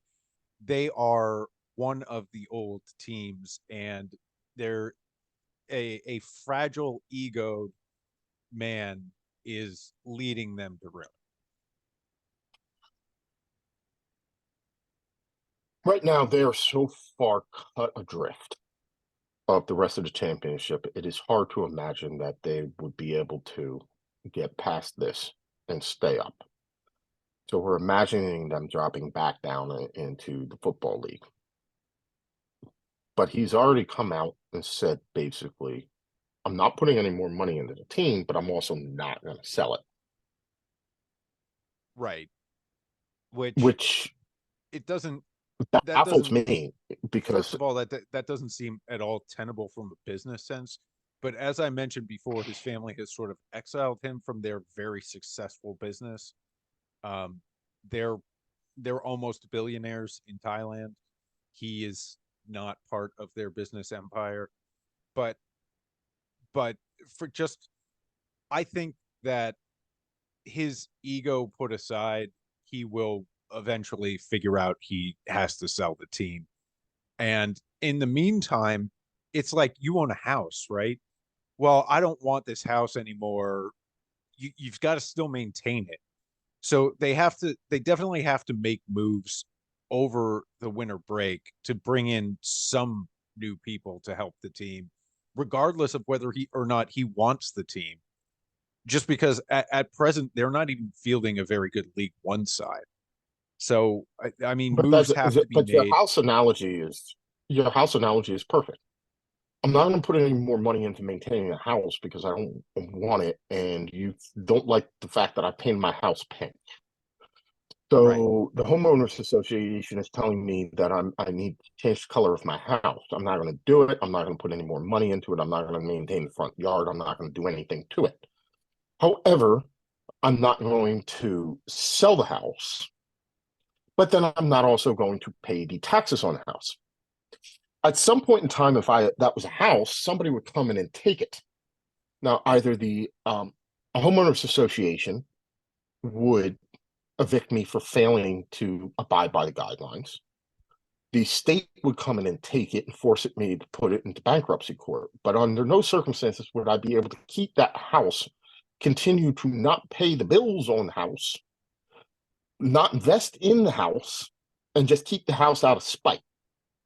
It seems like he's trying to keep the team to spite the fans, and eventually either he's going to be forced to sell it because he's going to have to put it into administration. Yeah.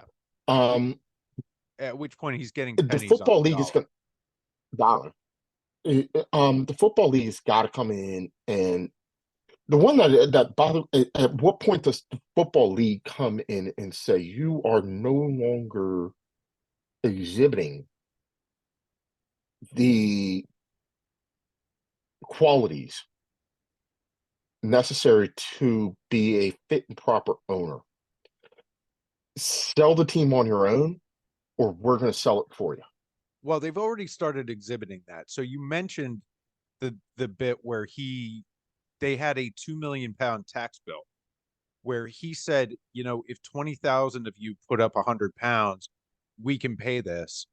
And the league actually put them into a temporary transfer ban until they paid the taxes. But that's in the bylaws of the league. That Right. wasn't an extraordinary thing, and he No. was within, I think, a week of default where they would have been unable to sign players for the next 3 transfer windows, which essentially would have bankrupted the club. They would have fallen, by that point in time, not only would they have fallen out of League One, there's a better chance that they would have fallen out of the professional leagues entirely. Right. Well, that's so how that story ends up was he paid the money. He's actually a very rich person and can't afford it. The question is, I guess, what in the bylaws does it take to get rid of a guy who just doesn't want to sell? Like, he can. The thing is Bringing that the game into afford. disrepute. What's that? Sorry. Bringing the game into disrepute. His actions are Yeah. clearly antithetical to the mission of the football league. I mean, if I understand that he should not be that far away from reaching that level, because his obvious and flagrant dislike for the fans of his own side is not becoming of an owner of a football team. And this is the thing, you can't manage our own based on what the fans' whims are, but you can't get the public spats with the fans.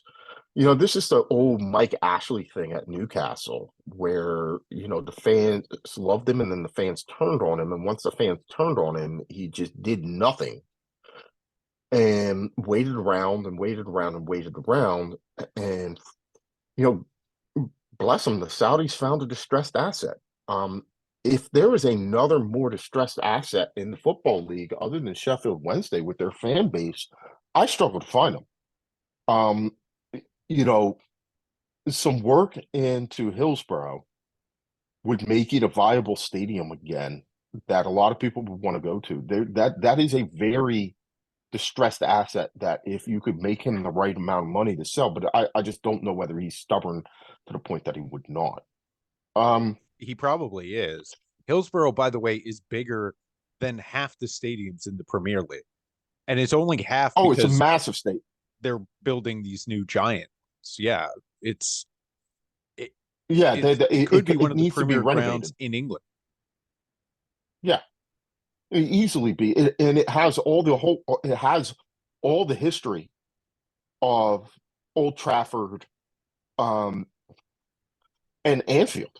I mean, I'm struggling, with probably, I guess, Stamford Bridge. I think it actually has more history than Stamford Bridge, but it has that history.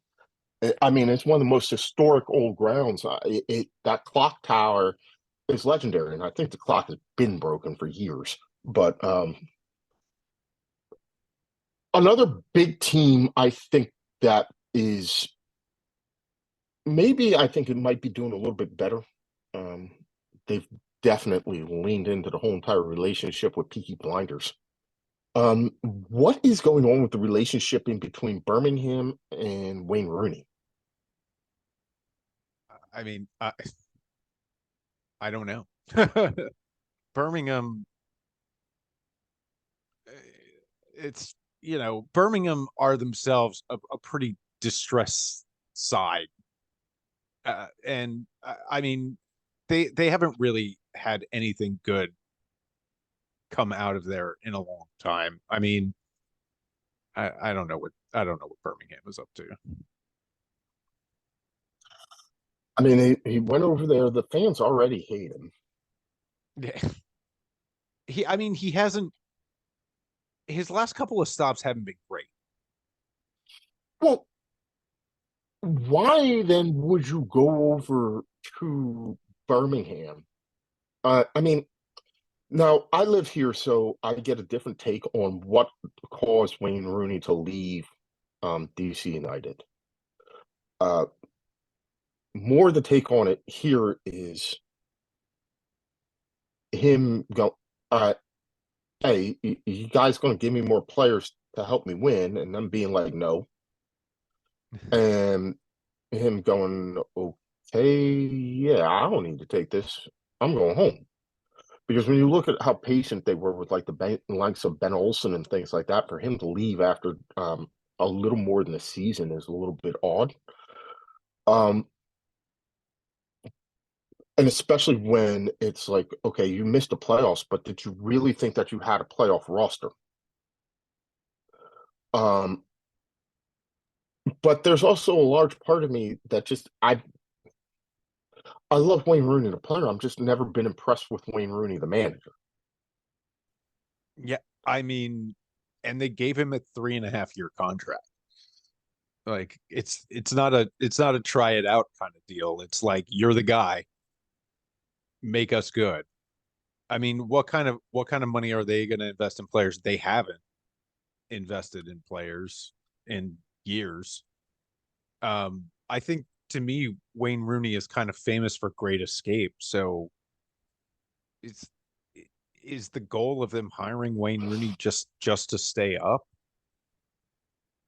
He's gonna do what he did at DC and what he did at Derby County, which is he's going to go into his Rolodex. He's going to call a couple of guys up that he knows and ask them to come play for him in Birmingham, and they may do it. The problem is he's been doing this for the last 5 years, and he's been calling the same guys for the last 5 years. Yeah, I was None gonna of them say are his getting any Rolodex younger. is getting gray. Yeah, Yeah, like none of them are getting any younger. It's like Wayne Rooney, like he coaches on vibes, and it's what the kids say. Almost like it's like Eden Terzic is sort of the same way a little bit with Dortmund. Dortmund just have better players, obviously, but Wayne Rooney's like, I'm Wayne Rooney. I'm gonna do a couple things for you, and then hopefully my presence is gonna, and I'm a rah-rah a little bit, gonna listen to me because of what I did when I was at United, and I was the best footballer in the world, and it'll motivate the lads a little bit, but like nobody knows what Wayne Rooney's like tactics are, like what system does he like to play. Is he like, does he go on a chalkboard? Does he make in-game changes to formations? Like nobody knows what that is. Like we like I said, Wayne Rooney just is managing off the vibes, and like that works sometimes. Like that actually works for when you're trying to save a club from relegation, or you're a great motivator, like when he was at Derby County, and you're trying to rally the lads when they were going through financial issues. That's great and all, but when a club needs coaching and needs to bring up players through their system, because Birmingham have a recent success. They had Jude Bellingham somewhat recently, and now he's like the best footballer in the world, roughly. But no, like England, now Wayne Rooney can be used as a attraction to say, hey, we have Wayne Rooney here. I said, if you, how about you choose our academy? But no one comes into this hiring thinking Wayne Rooney's going to get on a chalkboard or the whiteboard now because chalk's bad, and draw up plays and draw up tactics and then impress the lads. He doesn't do that. That's not who he is. So when you see Wayne Rooney struggle like at DC United, and you see Wayne Rooney struggle potentially here, it's not shocking. It really isn't. No, I mean, I and get, go ahead, Mike. Birmingham's a side that's been struggling. It's not like he's coming into an underachieving side who all they needed was a change in manager to kind of freshen up and maybe new approach. They've got all the talent. They don't. And it doesn't make any sense to me. Like I said, I'm just kind of baffled by it. I don't understand what either side gets out of it. I don't think Rooney has an opportunity to advance at all, his reputation. And I don't think he's going to do anything for Birmingham. It's just. But the funny thing is, they're the glaring weaknesses, like, I remember years ago, about 20 years ago, when 50 Cent became a very popular rapper, and I was the only person standing around screaming, "Why are you all doing this? It's 50 Cent. We know what he is. Like, why are you all doing this? Why is this so popular?" Like, no matter what Wayne Rooney seems to do, his reputation doesn't necessarily get enhanced, but it doesn't seem to take a hit. I don't think that he did a great job at DC United. I think that they did what they would have done with just about anybody. Now, were they a better team this year than they were last year? Yeah, but just that's almost like by the laws of physics. If you put a couple of more better players out there with some talent, they will be a better team this year than they were last year. They couldn't have been much cat bounce. Yeah, like you couldn't have been much worse than you were last year. And so he gets this job at Birmingham, and it's like, well, he almost kept Derby up. Look at it. Statistically, DC were a better team this year than they were last year. Did he get them to play a little bit tougher? Yes. Did he make anybody a better player?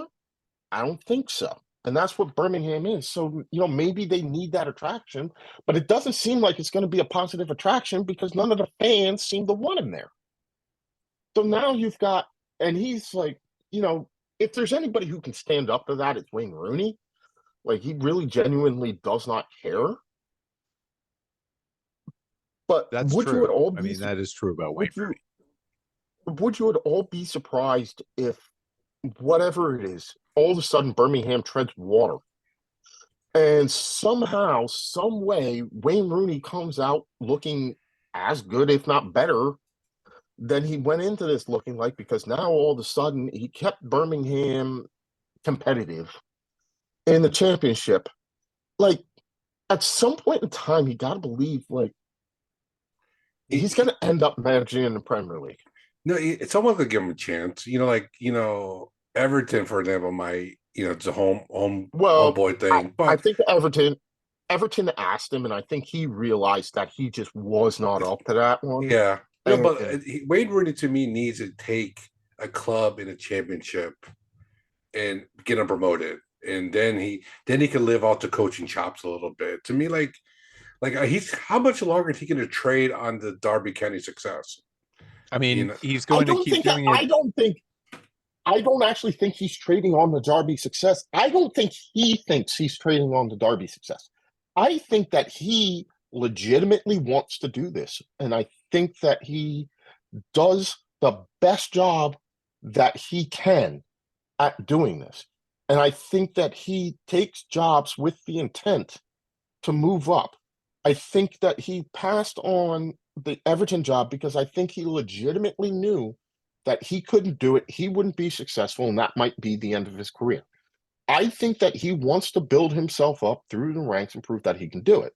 I also think he's just not good enough to actually do it. Yeah, no, Frank Lampard. Yeah, exactly. Frank Lampard. But also, same situation. Both came from Derby. But like, And But Frank you're right. Lampard, I think, actually thought that he was good enough and ready to take over Chelsea. I think he had the ego to think that, where Wayne was like, recognize he couldn't do that, but just hasn't yet recognized that this may not be the best avenue of pursuit for him. Yeah. Well, you know, dude, I said on the Two Guys show that it was not a good move for Frank Lampard. I think though Rooney could parlay top 10 finish here, which they're not far off of. They're in 16th. It's the championship. It's not the hierarchy like it is in the Premier League. Take a top 10, take the team top 10 and look to parlay it. I mean, I don't think so. I think he needs to do it quick and go. Like, I don't think hanging around Birmingham for any long Oh, period. that's exactly what he's going to do. Rob, I'm going to let you get the final word as we get ready to head out. no, like I just want to see Coach Ray Rooney like show me some tactics and like get some coaching badges, get dig himself in. Like, look, I think what he's doing is admirable. He probably knows he could trade on his name and get a job in the Premier League somewhere like Everton. And he rightfully said, no, it's too big for me. I'm not ready there. I need to work my way up. But I want to see some movement here. I want to see him do something with Birmingham and get them to a playoff, for example. Can he do that? I mean, I don't know if he can do that this season, right? He might need a solid transfer window or two as well, and get some players who maybe can get a loan from some Premier League clubs and who want to be coached by Wayne Rooney just because of his name. That might help. But I need to see him like how he is as a coach. As a manager, yeah, it's great. But when you're down in the championship, you got kids, you got some people who still want to get to the big show of the Premier League. He needs to coach them up. That's the goal, and he needs to wrangle them up. I think he can wrangle them up. But the question is, can he coach? And we just haven't seen him put his nose to the books and coach. And I look forward to it. I admire his ambition to want to start at a lower level. He just has to improve on that. All right, gentlemen, it's about that time. We did our 2 hours. It has been an absolute blast. I want to thank everybody. Producer Stead had to step out. He's got family obligations, but we thank him for coming in and getting us started. And it was great to talk to him as always.